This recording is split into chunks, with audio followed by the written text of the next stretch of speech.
Kembali lagi bersama kami pemirsa dalam dialog bincang hari ini. Masih bersama Mbak Intan yang merupakan ketua dari Serikat Pekerja Nasional Provinsi Banten. Mbak, kita tak terasa nih, udah 2 segmen tadi kita berbincang-bincang ya. Wah, kalau semisal ngomongin perihal tuntutan buruh dan hal-hal yang berkaitan dengan buruh ya Mbak, tentunya akan sangat panjang sekali. Nah, selanjutnya nih Mbak,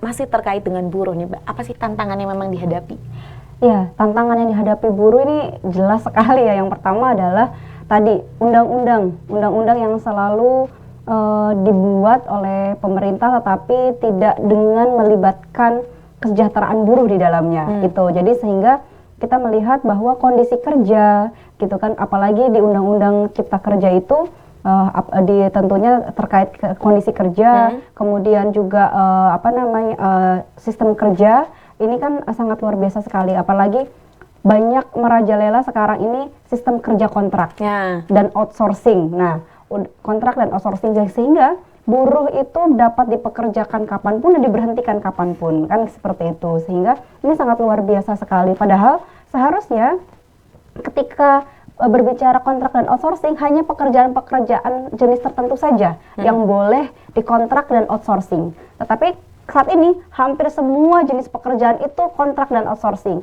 Jarang sekali yang masih ada pekerja tetap gitu kan. Sehingga ini ada sebuah pelanggaran yang kita lihat gitu kan, bahwa tidak penegakan hukum dan juga undang-undang itu masih terlanggar itu.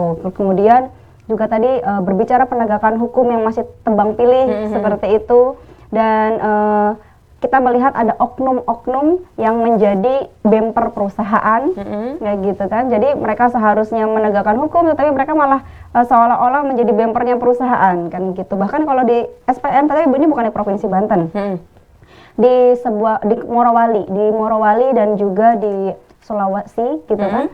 Itu banyak sekali anggota kita dan para pengurus SPN yang dikriminalisasi ketika mereka menyuarakan aspirasi dan juga mereka menuntut hak-hak mereka seperti itu.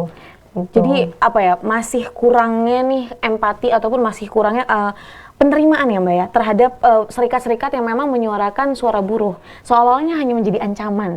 Padahal kalau misalnya mau dipikir ya mereka juga butuh kita. Betul. Gitu ya Mbak ya. Jadi seolah-olah serikat pekerja itu masih sebuah ancaman, betul sekali Mbak. Padahal kita serikat pekerja itu kan bisa menjadi rekanan di mana tadi perusahaan dapat berjalan dengan lancar gitu, dengan baik, tetapi juga para pekerjanya terlindungi dan mendapatkan kesejahteraan, sehingga perusahaan mendapatkan keuntungan, pekerjanya sejahtera. Itu kan menjadi sebuah simbiosis mutualisme tentunya, seperti itu. Tapi masih belum menerima ya Mbak ya. Betul. Karena mungkin sejauh ini hanya melihatnya wah ini tuntutan-tuntutan aja nih. Padahal kalau semisal bersinergi bersama tentunya ini akan menjadi salah satu solusi yang bisa menguntungkan semua pihak. Betul sekali. Kemudian nih Mbak, Serikat Pekerja Nasional ini bagaimana? Apakah sudah melakukan kolaborasi dengan berbagai lembaga ataupun komunitas-komunitas lainnya?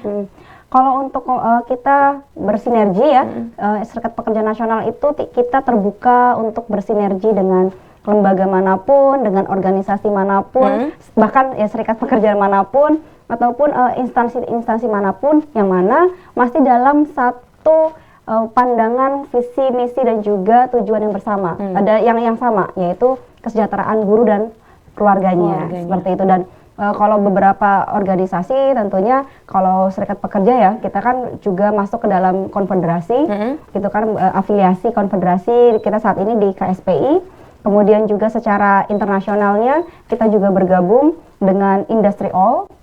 Apa itu Mbak? Industry All itu jadi serikat pekerja yang di tingkat global, seperti itu, Global Union. Gitu. Jadi kita berafiliasi ke sana sehingga isu-isu yang ada di Indonesia dan yang digaungkan oleh SPN ini juga dapat didengar dan juga menjadi kampanye global di dunia. Seperti itu. Dan kemudian selain itu juga kita bergabung dengan TWRC, kemudian juga kita bergabung dengan beberapa serikat pekerja internasional dan di dalam negeri gitu kan, tentunya juga dengan lembaga-lembaga bantuan hukum gitu kan. Kita memiliki beberapa kerjasama baik dengan LBH-LBH yang ada di Indonesia maupun dengan beberapa yayasan. Karena waktu itu juga kita sempat bersinergi dengan Yayasan Pulih. Yayasan Pulih itu yayasan yang memang dia concern bagaimana untuk memulihkan pasca trauma atau pekerja yang memang mengalami kekerasan dan pelecehan seksual seperti itu. Nah Mbak, berbicara di dunia kerja ya, khususnya di dalam dunia buruh nih Mbak, tadi ada banyak persoalan. Nah salah satunya memang yang sering adalah terkait dengan mafia kerja. Nah bagaimana sih Mbak tanggapan Mbak terhadap hal tersebut?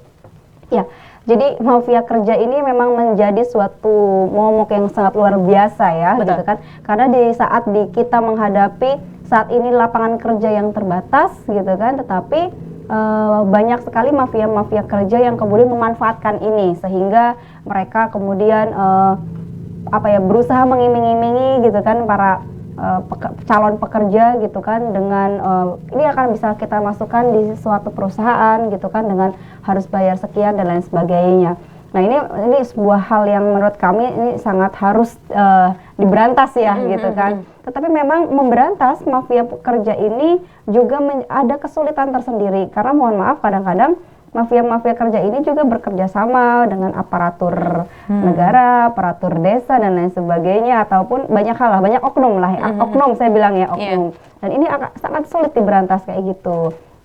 Tadilah, dan juga biasanya ada juga oknum-oknum mungkin di dalam perusahaan yang bermain juga di sana gitu. Maka tadi sih ada sebuah peran sebenarnya yang harus diambil oleh serikat pekerja untuk itu, gitu kan. Jadi untuk meminimalisir ya, kalau memberantas mungkin sulit gitu kan, ya. Iya, betul. Tapi tidak meminimalisir. Nah, meminimalisirnya seperti apa? Salah satu yang dilakukan oleh PSPSPN di suatu perusahaan itu adalah bekerja sama dengan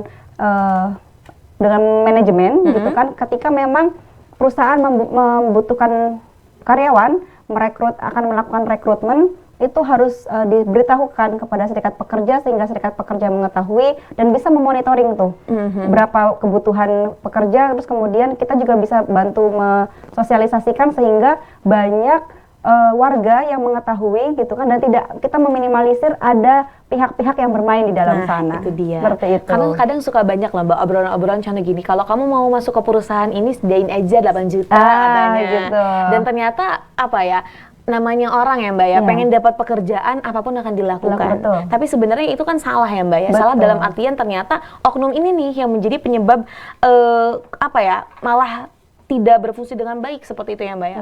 Malah mengotori lah ya ibaratnya dunia pekerjaan. Nah Mbak, tak terasa kita udah di penghujung acara nih. Kita udah ngobrol-ngobrol banyak. Memang tadi kalau misal kita mau bahas perihal buruh dan pekerja pemirsa, ini akan sangat butuh waktu yang sangat panjang. Tapi tentunya kira-kira Mbak, kalau informasi terkait dengan SPN sendiri, ada nggak di sosial medianya yang bisa kita ikuti mungkin? Oh ada. Kita memiliki channel YouTube dan juga channel Instagram. Kalau secara nasional itu ada di Serikat Pekerja Nasional, itu Instagramnya dan juga YouTube-nya. Kalau untuk DPD SPN Provinsi Banten sendiri, kita juga punya channel YouTube tapi masih baru. Kita masih baru. Kita juga sering beberapa kali mengadakan podcast gitu kan. Masih podcastnya terkait dengan Serikat Pekerja dan juga ketenagakerjaan tentunya, itu di DPD SPN Banten. Boleh channel ini YouTube-nya di follow ya. Tentunya ini juga bisa menambah wawasan terkait dengan bagaimana sih gitu kan keadaan Serikat Pekerja Nasional khususnya di Provinsi Banten. Mbak, boleh nih dikasih closing statement kepada pemirsa terkait dengan tema kita hari ini mengenai buruh maju dan sejahtera. Sekaligus mungkin harapan Mbak bisa disampaikan. Silakan Mbak. Baik, ya. Pemirsa Sultan TV, dalam momentum May Day kali ini, dalam Hari Buruh Internasional, kita tentunya mengharapkan agar kesejahteraan buruh dan keluarganya menjadi prioritas dan menjadi masuk ke dalam setiap kebijakan yang dibuat oleh pemerintah. Buruh dan keluarganya adalah warga negara Indonesia yang tentunya ada peran besar pemerintah di dalamnya untuk mewujudkan itu. Dan seluruh anggota Serikat Pekerja Nasional tentunya tetap kita satu hati, satu tekad, dan satu tujuan untuk bersama memperjuangkan kesejahteraan buruh dan masyarakat. Dan tentunya untuk pemerintah dan aparatur negara, penegakan hukum di Indonesia adalah menjadi sebuah hal yang harus dipastikan penegakannya. Dan juga penegakan hukum ini tidak boleh tebang pilih, tetapi harus berkeadilan untuk seluruh warga dan juga rakyat Indonesia. Terima kasih. Wah, terima kasih Mbak nih. Closing statementnya berdaging banget. Semoga ini didengar ya Mbak ya. Amin, amin, tentunya amin, untuk amin. kepada seluruh masyarakat Indonesia. Apalagi tadi ada juga nih kepada pemerintah. Semoga bisa mendengar apapun aspirasi yang memang disuarakan oleh pekerja buruh. Mbak, terima kasih Sama-sama, sudah Mbak bisa Rida. datang. Wah, Iya. jauh-jauh ya Mbak ya. Tadi sempat ada beberapa hal hal-hal yang Teknis lah terjadi ya. teknis. Akhirnya alhamdulillah kita bisa ngobrol langsung nih pemirsa bersama Mbak Intan. Semoga nanti bisa ngobrol lagi Mbak Amin, amin. dengan topik yang berbeda. Kita akan Siap. terus kita juga mendukung lah Mbak ya. Apapun nanti memang pengen tadi kolaborasi dan lain-lain, wah ayo dong kita welcome. Siap. Dan tentunya Mbak sehat selalu. Amin. Sampaikan juga Mbak salam kepada anggota-anggota Serikat Pekerja Siap, Nasional insyaallah. yang lainnya. Ya, terima kasih. Baik, saya tutup ya Mbak. Ya. Nah, demikian pemirsa setia Sultan TV, perbincangan kita hari ini bersama Mbak Intan yang merupakan ketua dari Serikat Pekerja Nasional Provinsi Banten. Semoga apa yang kita bicarakan hari ini dapat bermanfaat dan juga berkelanjutan. Saya Raud Lorida dan juga kru yang bertugas pada hari ini mengucapkan terima kasih, pamit undur diri, sampai jumpa. Wassalamualaikum warahmatullahi wabarakatuh.